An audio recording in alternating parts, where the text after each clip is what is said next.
जय श्री कृष्णा। जय तुलसी मैया की। बैसाख का पावन पवित्र महीना चल रहा है और इस महीने तुलसी माता की जो कथा होती है उसका श्रवण करने से भाग्य प्रबल होते हैं, नवग्रहों की दशा सुधरती है और बैसाख महीने का पूरा फल मिलता है, ऐसा शास्त्रों में वर्णित है। आइए इस बैसाख महीने में प्रतिदिन हम तुलसी माता की पावन पवित्र कथा का श्रवण करते हैं। शास्त्रों में तुलसी माता के बारे में लिखा गया है, महाप्रसाद जननी सर्व सौभाग्यवर्धिनी आधि व्याधि हरा नित्यम तुलसी त्वम नमोस्तुते। अर्थात हे भक्ति का प्रसाद देने वाली माता, सौभाग्य बढ़ाने वाली, मन के दुख और शरीर के रोग को दूर करने वाली तुलसी माता, आपको हम बारंबार प्रणाम करते हैं। जय तुलसी मैया की। शास्त्रों में कहा जाता है तुलसी जो माता है वह अगर द्वार पर लहलहाती अवस्था में, जिस घर में तुलसी में दीपदान और जल नित्य रूप से सिंचन किया जाता है, उस घर का भाग्य प्रबल होता है और उस घर में कारण ही काल कभी प्रवेश नहीं करते, ऐसा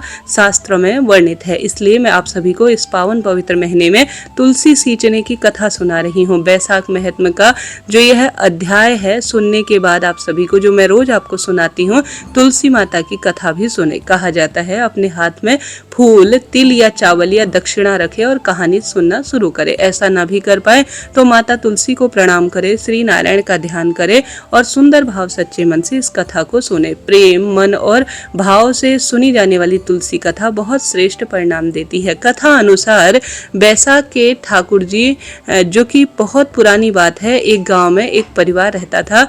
उस परिवार में माँ, बेटा और बहू थे। बहू बहुत सीधी सादी और शांत स्वभाव की थी और उसकी दूसरी तरफ सास बहुत ही झगड़ालू और घमंडी थी। वो अपने बहू पर बहुत अत्याचार करती थी, उसे घर के सारे काम भी करवाती थी, खाने के लिए एक सूखी रोटी देती थी। अब बहू के पति को तो इस बात का कुछ भी ध्यान नहीं था, वो तो सुबह होते ही खेत पर काम करने चला जाता था।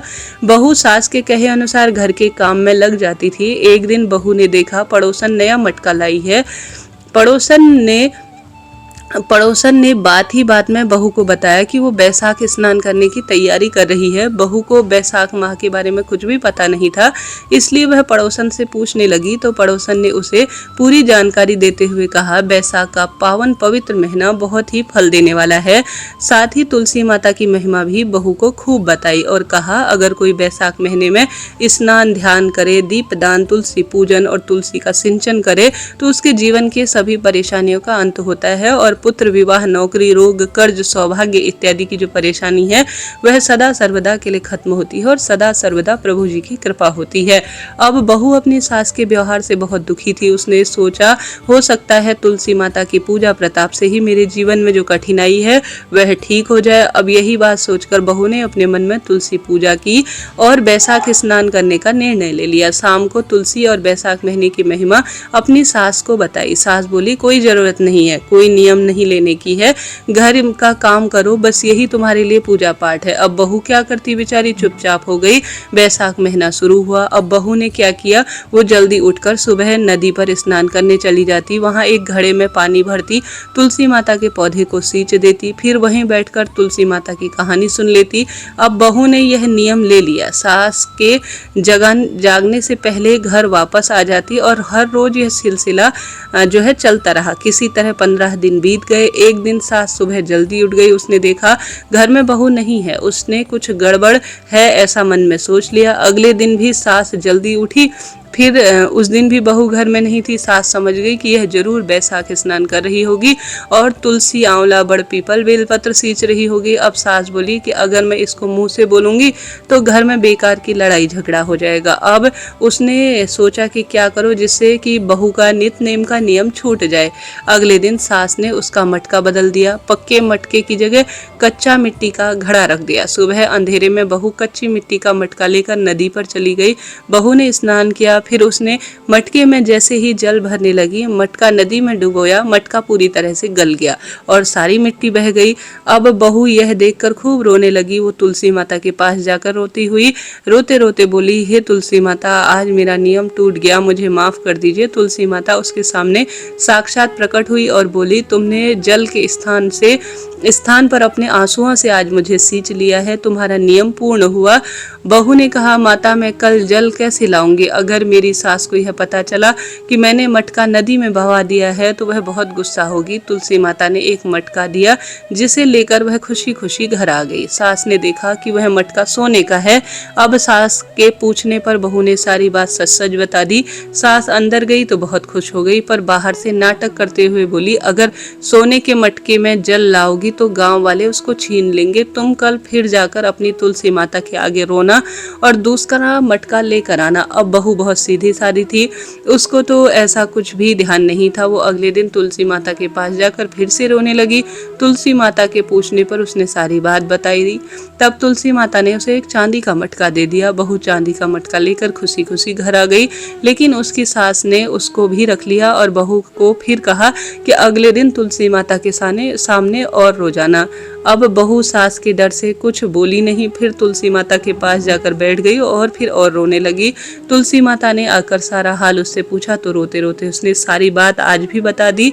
अब तुलसी माता ने कहा, तेरी सास का लालच अब कभी खत्म होने वाला नहीं है, तू आज ऐसा कर मिट्टी का ही मटका ले जा। यह कर कल तुलसी माता ने उसे एक मिट्टी का मटका ही पकड़ा दिया। बहू जब घर आई तो उसकी सास बहुत गुस्सा होने लगी और कहने लगी, तुम्हारी तुलसी माता के पास क्या इतना सा ही धन बचा है? जिसके पास कुछ भी नहीं है उसे सींचने का क्या लाभ? अब वह यह कहकर बहू को खूब गुस्सा करने लगी। बहू ने सास की बात मानी और जो उसका नियम था वह सुबह जल्दी उठकर उसी तरह से पूरा करने लगी। पूरे महीने सास से छिपकर नदी पर स्नान करी और तुलसी माता का सिंचन करती थी। महीना खत्म होने पर था। एक दिन सास छिपाए हुए अपने दोनों मटकों को देखने के लिए गई तो दोनों मटके कच्ची मिट्टी के बन गए थे। अब यह देखकर तो सास का गुस्सा 7वें आसमान पर पहुंच गया। वह बहू को बड़ा भुला कहने लगी। तभी साक्षात माँ तुलसी उनके घर पर प्रकट हुई और सास को बोलने लगी कि तुम्हारे लालच और घमंड में बहुत पाप किए हैं तुमने, इसलिए सिर्फ तुम्हारे छूने से वो मिट्टी के मटके बन गए। जैसे बोगी वैसा ही तो काटोगी। तुलसी माता के प्रताप और कृपा से सास की आंखें खुल गई। वह बहुत रोई और तुलसी माता से क्षमा मांगने लगी। तुलसी माता ने क्षमा कर दिया और खुश रहने का आशीर्वाद दिया। तुलसी माता की कृपा से तीनों घड़े खुद ही तुरंत सोने के घड़े हो गए। अब सास बहू मिलकर हर रोज तुलसी माता के नित्य नियम से पूजा करती। तुलसी माता की कृपा से उनके घर में अन्न धन्य के भंडार भर गए।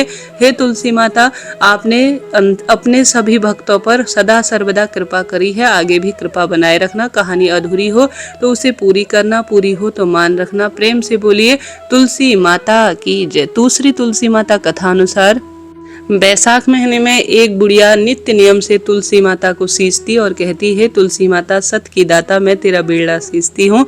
मुझे बहू दे, बीताम्बर की धोती दे, मीठा मीठा घास दे, बैकुंठ का वास दे, चटक की चाल दे, पटक की मौत दे, चंदन का काट दे, रानी का साज दे, दाल भात का भोजन दे, 11 की मौत दे, कृष्ण जी का कांधा दे। तब तुलसी माता यह सुनकर सूखने लगी तो भगवान ने पूछा, हे तुलसी, तुम क्यों सूखे जा रही हो? तब तुलसी माता कहती हैं, एक बुढ़िया रोज आती है और यही बात कह के जाती है, मैं सब कुछ तो उसको पूरा कर दूं, लेकिन कृष्ण जी का कांधा कहाँ से लाऊंगा? तो भगवान बोले, जब वो मरेगी ना तो मैं अपने आप उसे कांधा देने आ जाऊंगा। तो बुढ़िया माई से कह देना। जब बुढ़िया माई मर गई, सब लोग आ गए। जब माई को ले जाने लगे तो वह किसी से नहीं उठी। तब भगवान एक 12 बरस के बालक का रूप धारण कर आए। बालक ने बुढ़िया माई के कान में एक बात चुपचाप से कही।